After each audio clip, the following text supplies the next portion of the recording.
Hello everyone, I am Varun from All English. Today we will read another poem from the book Rainbow of Class 12th Bihar Board. ये जो poem है इसका नाम क्या है? My mother my grand mother house. My grand mother house, इसको किसने लिखा है? कमला दास। ये जो पोइट है कमला दास काफ़ी फेमस पोइट है, ये इंडियन पोइट है। जो बच्चे सीबीएसई के पढ़ाई करते हैं उनको भी इनका पोएम, जैसे उन जो सीबीएसई वाले बच्चे होते हैं उनका जो बुक है फ्लेमिंगो, उसमें भी पहला पोएम माय मदर एट 66 वहाँ पर भी पूछा गया। यहाँ पर अपने ग्रैंड मदर के बारे में है, वहाँ पर मदर के बारे में। चलिए, ये तो अलग मैटर है, लेकिन कितना फेमस इसलिए बता रहे हैं कि क्योंकि दोनों जगह पूछा जा रहा है, तो ये काफ़ी फेमस पोइट है। इनका जो जन्म है वो आपको 31 मार्च 1934 को हुआ था, आपके बुक में भी दिया हुआ है। और इनके डेथ के बारे में आपके बुक में नहीं दिया है, कहीं पर भी यहाँ पर मेंशन नहीं है। तो इनका जो डेथ है वो 31 मई 2009 को हुआ। और एक चीज़ और इसमें मेंशन नहीं है जो मैं बता दूँ कि इनका जो पेन नेम था, पेन यानी कि लोग अपना जो एक फेमस नेम होता है राइटिंग वगैरह के लिए जो यूज़ किया जाता है उसको पेन नेम कहा जाता है। तो वो जो पेन नेम था उनका नाम था माधवी कुट्टी, यानी कहता कि popularly known by her one time pen name Madhavi Kutty. और जो मैरिड नेम था वो था कमला दास, यानी नाम। इनकी जो बुक है वो इसकी जो शॉर्ट स्टोरी राइटिंग वगैरह है, इसके कारण इनको नोबेल प्राइज़ के लिए 1984 में नॉमिनेट हुआ था। 1984 में short listed for her Nobel prize in literature. ठीक, थोड़ा इसमें भी पढ़ लेते हैं कि कहते कमला दास, जो कि मैंने बताया, short story writer and has earn a respectable place in both English and Malayalam, चूँकि केरल की थी literature. Her autobiography publish in 1976 created quite a stir. अब जो यहाँ पर है कि इनका जो ऑटोबायोग्राफी है ना, कि जो खुद से लिखा गया था, वो पब्लिश हुआ 90 से, जो कि काफ़ी क्वाइट ए स्टेयर का मतलब होता है काफ़ी कोहराम मचा देना, तहलका मचा देना। उसका कारण था वो क्योंकि कुछ इस तरह के टॉपिक उन्होंने उसमें उठाया था। 1984 she was shortlisted for a Nobel prize, जैसे मैंने कहा था। Her important volumes of free verse of the verse of English, यानी कि इनका जो इम्पॉर्टेंट वॉल्यूम्स है जो इन्होंने लिखा है English include summer in Kolkata, जो पब्लिश हुआ था 1960 में, सायरन, उसके बाद the descendants, the old play house, उसके बाद एंड द पोएम्स, उसके बाद है नेक्स्ट जो आपका है वो क्या है, एनामेटल्स पोएम्स, उसके बाद है the scent knows how to sing, और फिर है यस अल्लाह। तो ये जो पोएम है, क्योंकि लास्ट में कहा था कि ये इन्होंने इस्लाम धर्म ही कबूल कर ली थी। तो यहाँ पर है कमला दास पोइट्री इज़ प्राइमरली ऑटोबायोग्राफिकल, यानी कि इनकी जो पोइट्री थी वो अपने बारे में ही अक्सर थी। And her theme is love of lonely heart. इनका जो पोएम होता था वो लव तो था, लेकिन लोनली हार्ट का मतलब अकेले, यानी कि इनको लव जो है, क्योंकि ये मैरिड लाइफ से भी थोड़ा सा अपने मैरिड लाइफ की, क्योंकि इनकी शादी काफ़ी कम उम्र में हो गया था, तो इन सब चीज़ों के लिए भी इन्होंने बताया, इसलिए कह ले lonely heart, love and will never ending patience. ठीक, लस्ट ग्रीड, यानी कि इनके पोएम में लस्ट था, लस्ट मतलब किसी चीज़ की आदत होता है, ग्रीड मतलब लालच, and hunger that never satiated, यानी कि इनके पोएम में क्या था, लव, फिर उसके बाद नेवर एंडिंग पैशंस, जो किस चीज़ के लिए, लस्ट ग्रीड का, जो कभी ख़त्म नहीं होता। सेटिएट का मतलब होता है सेटिस्फाई, कंप्लीट, जो कभी ख़त्म, नेवर सेटिस्फाई। उसके बाद है she is known for sexual adventure in her writing, यानी कि चूँकि इनकी मैरिज कम उम्र में हुई थी, तो इसलिए कहते हैं कि इन्होंने वुमेन के सेक्सुअल लाइफ के लिए भी कुछ बताया था। She is known for sexual adventure in her writing, for her love hardly ever goes beyond sex and lust, यानी इनके लिए क्या था कि लव जो है ये सेक्स और लस्ट से ज़्यादा ऊपर उठता नहीं है, मतलब इनका मानना था इस तरीके से। Which even reaches the point of nausea, यानी कि ये जो बात कहा ना कि लोगों के का जो लव होता है ना वो सेक्स और लस्ट तक जुड़ा रहता है और रियल लव नहीं होता। तो उनके मुताबिक क्या है कि वो कहाँ तक पहुँच जाता है, नौजियात, यानी कि एक ऐसी सीमा तक जहाँ से लोग को वोमिट होना शुरू हो जाता है। कहने का मतलब कि इतना ख़राब होता है कि अगर मान लीजिए कि जो पोएट का लव होता है वो एक ट्रू लव होता है, यानी कि उनमें कोई इस तरह की बातें नहीं थी। लेकिन इनका था कि लोगों का जो लव होता है ना वो सिर्फ सेक्स और लस्ट तक जुड़ा रहता है, और वो कभी कभी इतना ख़राब हो जाता है कि वो उसको देख करके लोगों को लगेगा कि ये वॉमिटिंग करने वाली चीज़ है। इस तरीके से इन्होंने कहा। And reborn again and again with a विगर्स, और बार बार वही चीज़ पैदा लेता है और भी ज़्यादा चीज़ों के साथ, यानी कि बार बार वही होता है। Kamala Das reveals the commendable mastery of phrase and control over the rhythm. Kamala Das का जो था मास्टरी था किस पे, फ्रेज पे और रिदम पे। The words are often painted and the rhythms is marvellously almost previously alive, यानी कि जो वर्ड को था एक तरह से, जैसे इसमें भी हम कुछ देखेंगे वर्ड को कैसे इन्होंने यूज़ किया कि काफ़ी अच्छी तरीके से प्रेजेंट किया जाता था।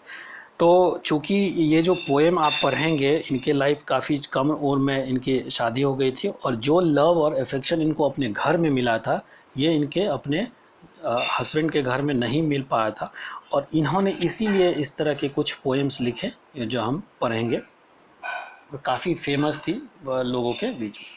पढ़ते हैं पोएम। कहता है, there is a house far away where once I receive love.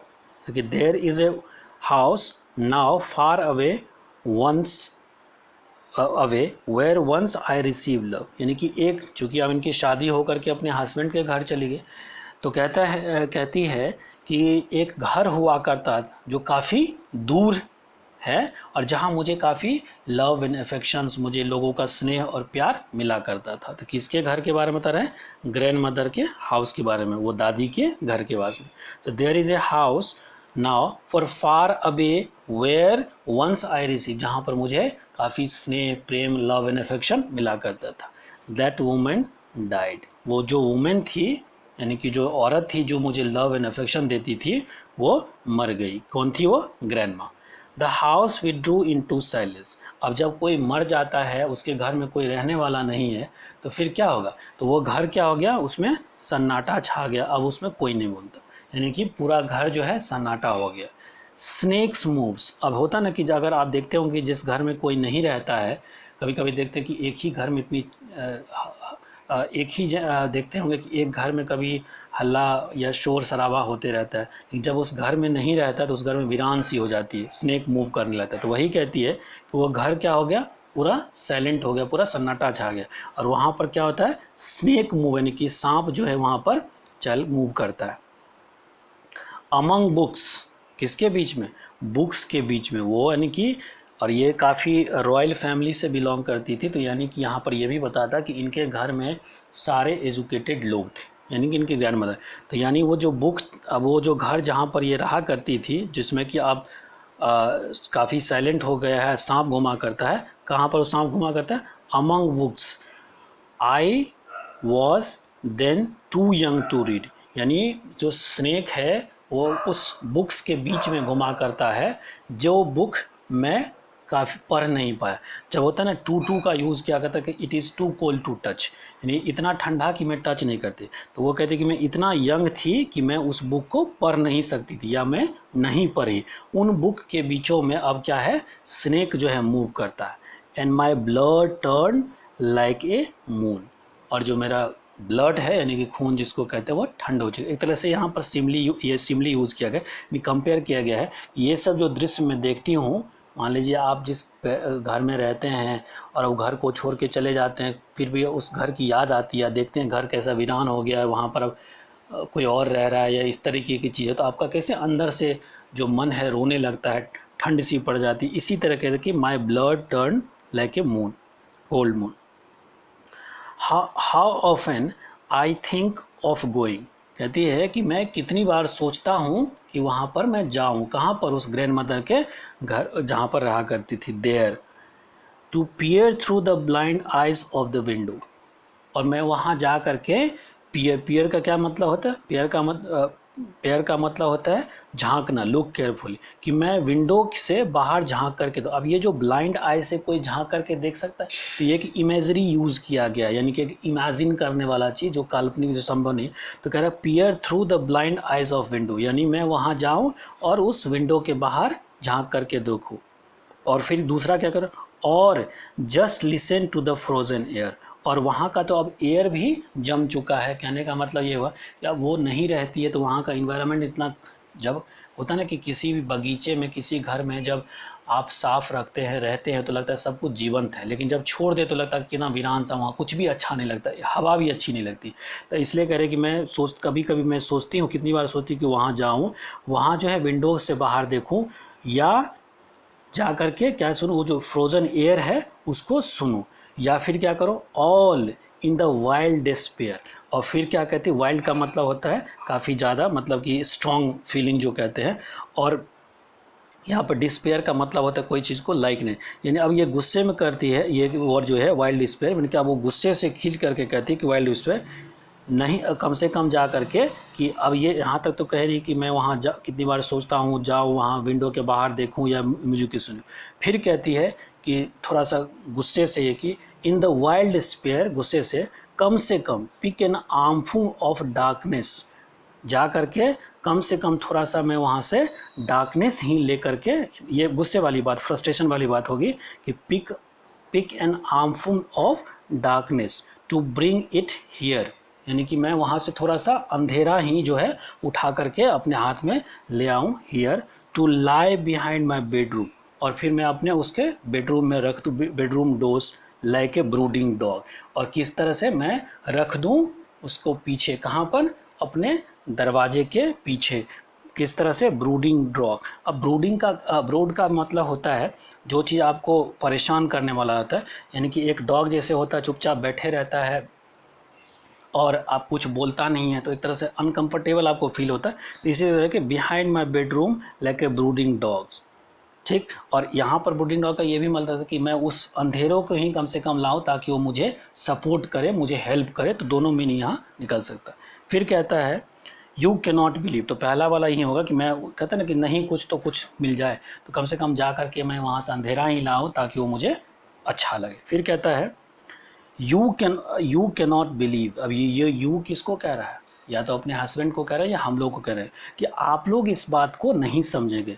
Darling can you, अपने हस्बैंड को, क्या तुम, आप समझ सकते हैं उस लव को, that lived in such a house and was proud and love. कहते तुम उस बात को नहीं समझोगे, कि किसको कह रहा है, अपने हस्बैंड को या हम लोगों को, यहाँ तक तो हम लोगों को भी रह सकता है, लेकिन डार्लिंग यू कैन यू, ये अपने हस्बैंड को ही, क्योंकि वहाँ अपने घर में नहीं मिला उसको लव एंड अफेक्शन। तो कह रही है कि you can not believe darling can you that I live in such a house and was a proud and love, मैं उस जो घर में रहती थी उस बात के लिए मुझे गर्व है, और मुझे वहाँ पर उतना लव एंड अफेक्शन मिला करता था, चूँकि वो रॉयल फैमिली से भी थी, तो इसलिए इस बात का भी गर्व है। तो कह रही है कि तुम नहीं समझोगे इस बात को, तो वॉज प्राउड एंड लव। फिर कहती है I who have lost my way, अब फिर कहती है कि शादी के बाद होता है ना सब कुछ बदल जाता है, तो फिर कहती है इस पूरे मटेरियलिस्टिक वर्ल्ड में अपने आप को करिए कि मैं अपना जो रास्ता है वो खो चुकी, I who have lost my way and beg now at a stranger door to receive love at least in a small change. तो क्या करें, और मैं स्ट्रेंजर यानी कि दूसरों के घर पे, अनजाने लोगों के घर पे, या फिर अपने ही जो अब उनके अपना घर यानी जहाँ शादी होके गए वहाँ पर भी उनको स्ट्रेंजर ही नज़र आ रहा है, या फिर और जो लोग हैं जिससे वो मिला करती है, भेंट करती थी, या जिससे कोई, उनके घर पे मुझे ना बेग नाउ स्ट्रेंजर डोर, उनके दरवाजे पे, कहते हैं ना जब अपने घर में अच्छा फील नहीं होता तो हम दूसरे के, अपने दोस्त के घर चले जाते तो ताकि अच्छी बात कर सके ऐसे। तो वही बात करें कि मैं अपना जो है रास्ता खो चुका, अब मैं क्या करता हूँ दूसरे के दरवाजे पे जा करके थोड़ा सा ही लव मिल जाए, थोड़ा सा ही अफेक्शन मिल जाए, थोड़ी सी करुणा मिल जाए, इसके लिए मैं करती हूँ। तो यही बात कहने की कोशिश की है, तो एक तरह से बताने की कि उनको जो लव एंड अफेक्शंस अपने दादी के घर में मिला करता था अब वो नहीं मिलता है, और इस बात को तुम नहीं समझ, ऑब्वियस है कि जो जिस घर में रहता है उसका स्नेह, उसका प्रेम दूसरा कैसे कोई समझ पाएगा। और इसीलिए कहती कि अब वो मैं किसी जो अपने दादी के घर मिला करता, अब कहीं मैं इधर उधर घूम करके उसको ढूंढने की कोशिश करती। तो यही बना कि my way to break the strangers doors receive love at least, इस तरीके से। अब इसमें क्वेश्चन देख लेते जो मैंने कहा कि देखिए माई ग्रैंड मदर, ये जो लाइन है ना आपका माई ग्रैंड मदर हाउस, ये जो कहा ना कि अब ये लाइन लिखा गया था कि my grand mother house proud, ये जो लाइन है ना ये वाला लाइन प्राउड, यही आपका 2019 के क्वेश्चन में पूछा गया था। दूसरा मैचिंग पूछा गया था 2020 में भी और 19 में भी पूछा गया। तो इस तरीके से इसमें क्वेश्चन पूछे गए थे। ठीक, तो अगर ये अब चैप्टर ख़त्म होता है, मिलते हैं, अब तो पोएम सारे ख़त्म हो गया, मिलते हैं प्रोज के साथ। और अगर आपको ये वीडियो पसंद आता तो उसको लाइक करें, सब्सक्राइब करें और शेयर करें, ताकि मैं और भी अच्छी तरीके से और अच्छा वीडियो बना करके आप लोगों को प्रेजेंट करूँ।